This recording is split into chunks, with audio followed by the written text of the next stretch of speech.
স্মরণ করছি প্রভুর নামে। আজকে অনলাইন ক্লাস একাদশ ও দ্বাদশ শ্রেণীর ছাত্রছাত্রীদের বাঁকা কলেজের পক্ষ থেকে আমি এস.এম. তুজাম্মেল হক, ইতিহাস বিভাগ, বাঁকা ডিগ্রি কলেজ, দুর্গাপুর সদস্য। আজকে তোমাদের সাথে যে আলোচনাটা আমি করব সেটা হলো 1858 সালে ভারত শাসন আইন ও প্রক্রিয়া। এর আগে কিছু কথা বলা দরকার। 1857 সালে প্রথম মহাযুদ্ধে ইংরেজদের সাথে তুমুল যুদ্ধ হয়।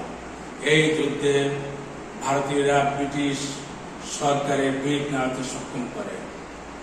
এই ভিত নাড়ানোর সক্ষম করেও ভারতীয়বাসীরা স্বাধীনতা লাভ করতে পারে না। এই থেকে যে ভারতীয় বংশধররা আপ্রাণ যুদ্ধ করে যখন ক্ষমতায় যেতে পারেন নাই, স্বাধীনতা লাভ করতে পারেন নাই, তখন ব্রিটিশ সরকার উপলব্ধি করতে পারলেন যে মহাবিদ্রোহের পর ব্রিটিশ সরকার উপলব্ধি করতে পারেন যে ভারতবর্ষের ন্যায় এত বড় একটি রাষ্ট্রের শাসন করা একটা কোম্পানির হাতে ছেড়ে দেওয়া যায় না।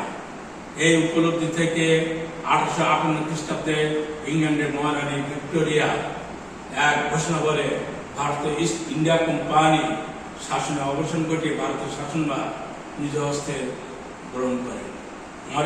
মহারানীর এই ঘোষণা প্রায় 100 বছর কোম্পানির দুঃশাসনে অবসান ঘটিয়ে শুরু হয় ব্রিটিশ শাসনামল। তিনি শাসন ব্যবস্থা গ্রহণ করার পরপরই ভারতীয়দের মনে একটা ক্ষোভ হ্রাস পায় এবং তারা মনে করলেন যে মহারানী ভিক্টোরিয়া আমাদেরকে নতুন শাসন ব্যবস্থা উপহার দেবেন, আমাদের কথা তিনি শুনবেন। এই উপলব্ধি, এই ঘটনার পরে মহারানী যে ভাষণটা দিয়েছিলেন তা মহারানী ভিক্টোরিয়া নামে পরিচিত। এবার আসা যাক, তার ঘোষণা ছিল জনকল্যাণমূলক। ইতিপূর্বে কোম্পানি তাদের শাসন আমলে ভারতীয় শাসক ও রাজনবর্গের সাথে যেসব বিষয় চুক্তি সম্পাদন ও প্রতিশ্রুতি প্রদান করতে সেগুলোকে সযত্নে পালিত হবে। ব্রিটিশ প্রজাদের মতো বর্ণ গোত্র নির্বিশেষে সকল ভারতীয় প্রজাকে তাদের শিক্ষাগত যোগ্যতার ভিত্তিতে সরকারি চাকরিতে নিয়োগ করা হবে। তিনি আরো ঘোষণা করেন যে ভারতীয় জনসাধারণের স্ব ধর্ম বিশ্বাসের প্রতি শ্রদ্ধা সঞ্চিততা প্রদর্শন করা হবে। কোনো অবস্থায় খ্রিস্ট ধর্ম চাপিয়ে দেওয়া হবে না, অর্থাৎ ধর্মীয় ক্ষেত্রে ভারতীয়দের পূর্ণ স্বাধীনতা দেওয়া হবে। মহাবিদ্রোহের সময় যে ব্রিটিশ নরনারীকে হত্যার দায়ে কাউকে অভিযুক্ত করা হয়নি এবং করা হবে না, এবং যারা এখনো ব্রিটিশ সরকারের বিরুদ্ধে অস্ত্র ধারণ করে আছে তাদের সকলের প্রতি রাজকীয় ক্ষমতা প্রদর্শন করা হবে। লর্ড ডালহৌসির পরিবর্তিত যে সাম্রাজ্যবাদী নীতি ও শক্ত বিলোপ নীতি পরিত্যক্ত করা হবে। তিনি আরো ঘোষণা করেন ভারতীয়দের কল্যাণে ও উন্নয়নে আরো বলা হয় যে ভারতের জনগণের উন্নতি, সরকারের শক্তি বৃদ্ধি, ভারতীয়দের প্রতি ব্রিটিশ সরকারের নিরাপত্তা, কৃতজ্ঞতায় ব্রিটিশ সরকারের জন্য শ্রেষ্ঠ বলে বিবেচিত হবে। মহারানী ভিক্টোরিয়ার উল্লিখিত আবেগময় ঘোষণা ভারতীয় জনগণের ক্ষোভ হ্রাস পায় এবং ব্রিটিশ সরকারের সাথে সম্পর্ক ক্রমশ উন্নয়ন ঘটে। 1858 সালে 2 আগস্ট ব্রিটিশ পার্লামেন্ট এক আইন পাশ করে ভারতীয় শাসনভার মহারানী ভিক্টোরিয়ার হাতে অর্পণ করেন।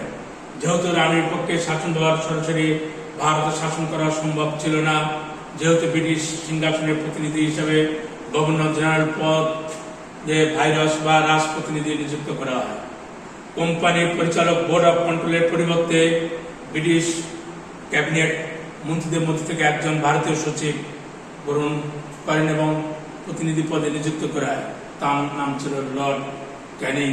প্রথম ভাইরস হিসাবে ভারতীয় হিসেবে তিনি কার্যক্ষমতা হস্তক্ষেপ করেন এবং তিনি 15 জন সদস্য বিশিষ্ট একটি কাউন্সিলের সাহায্যে ভারতীয় শাসন কার্য পরিচালনা করবেন বলে স্থির করেন।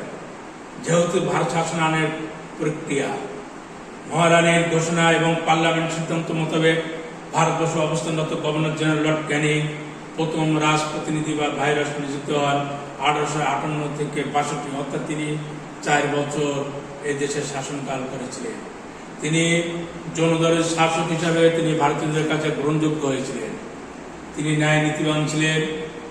তিনি ক্ষমতায় বসার পরে তিনি কতগুলো পন্থা অবলম্বন করেন, যেমন আইন সংস্কার, সামরিক সংগঠন, রাজস্ব সংস্কার, শিক্ষা সংস্কার। এই সমস্ত সংস্কারের জন্য তিনি ভারতীয়দের কাছে জনদরদী শাসক হিসেবে পরিচিত ছিলেন। এখন দেখা যাক শাসন আইন সংস্কার তিনি কি করেছিলেন।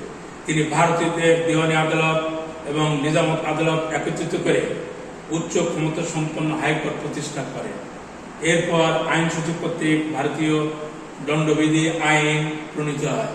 লর্ড ক্যানিং, যিনি ভারতীয় সিভিল অ্যাক্ট পাশ করে ভারতীয়দের জন্য বেশ কয়েকটি উচ্চ পদ সংরক্ষিত করে ভারতীয় সিভিল সার্ভিসের দ্বার উন্মুক্ত করেন।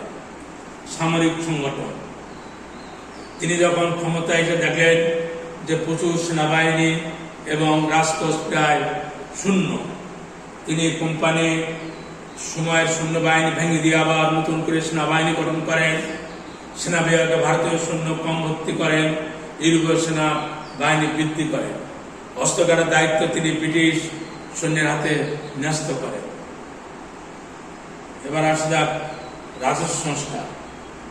তিনি দেখলেন যে যুদ্ধে ব্যয়ভার নীতি বহন করা তাদের পক্ষে সম্ভব না, অবশ্যই শাসন কাঠামো দুর্বলে পরিণত হয়েছিলেন। তিনি ইংল্যান্ডের 2 জন বিশেষজ্ঞের পরামর্শে নতুন রাজস্ব ব্যবস্থা করেন। এই ব্যবস্থা অনুযায়ী তিনি প্রথমে করেন আয়কর বৃদ্ধি করেন, পতকর, মুদ্রা প্রবর্তন করেন। তিনি সামরিক সহ অন্যান্য ক্ষেত্রে ব্যয় সঙ্গে নীতি গ্রহণ করে রাষ্ট্র ঘাটতি পূরণে সক্ষম হন। কথিত আছে তিনি প্রথম মুদ্রা, কাগজের মুদ্রা তিনি প্রথম প্রচলন করে তিনি ভারতীয়দের কাছে অধিক গ্রহণযোগ্য হন। এবার আসলাম শিক্ষা সংস্কারের জন্য। ভারতীয়দের আগে তেমন শিক্ষার কোনো ব্যবস্থা তেমন ছিল না। তিনি আসার পরে তিনি শিক্ষাক্ষেত্রে অবদান রাখেন। কলকাতা, মাদ্রাস ও মুম্বাইয়ে তিনি 3টি বিশ্ববিদ্যালয় প্রতিষ্ঠা করেন। এছাড়া তিনি আরো ক্ষুদ্র প্রতিষ্ঠান তিনি করেছিলেন। মহাবিদ্রোহ দমন করে তার দেশবাসীর নিকট থেকে ভূয়সী প্রশংসা লাভ করেন। শুধু তাই না, 1858 খ্রিস্টাব্দে রাজস্ব আইন প্রণয়ন করে জমিদারের অত্যাচারের হাত থেকে প্রজাদের রক্ষা করা, কাগজের মুদ্রা প্রচলন করা, হাইকোর্ট প্রতিষ্ঠা করে জনদরদের শাসক ভারতীয়দের কাছে তিনি গণ্য হন। ভারতীয় জনদলের শাসক 1862 খ্রিস্টাব্দে অবসর গ্রহণ করে স্বদেশ প্রত্যাবর্তন করেন এবং মহারানী ভিক্টোরিয়াকে কায়দাহীন বলে তিনি আখ্যায়িত করেন।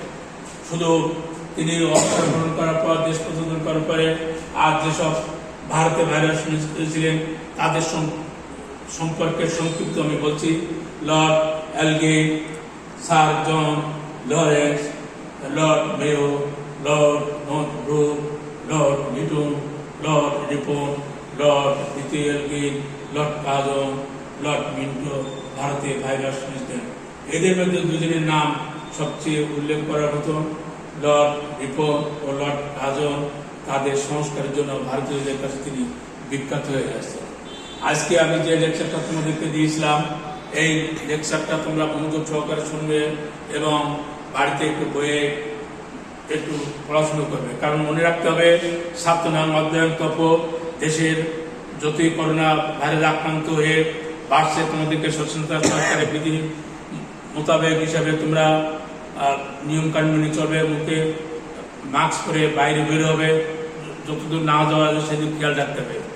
সরকার যে পদ্ধতি অবলম্বন করেছে আমরা সেই পদ্ধতি মেনে তোমাদেরকে অনলাইনে ক্লাস নিচ্ছি, তোমরা এগুলো ভালোভাবে দেখবে এবং কারো যদি মোবাইল না থাকে তোমরা তাদেরকে হেল্প করবে।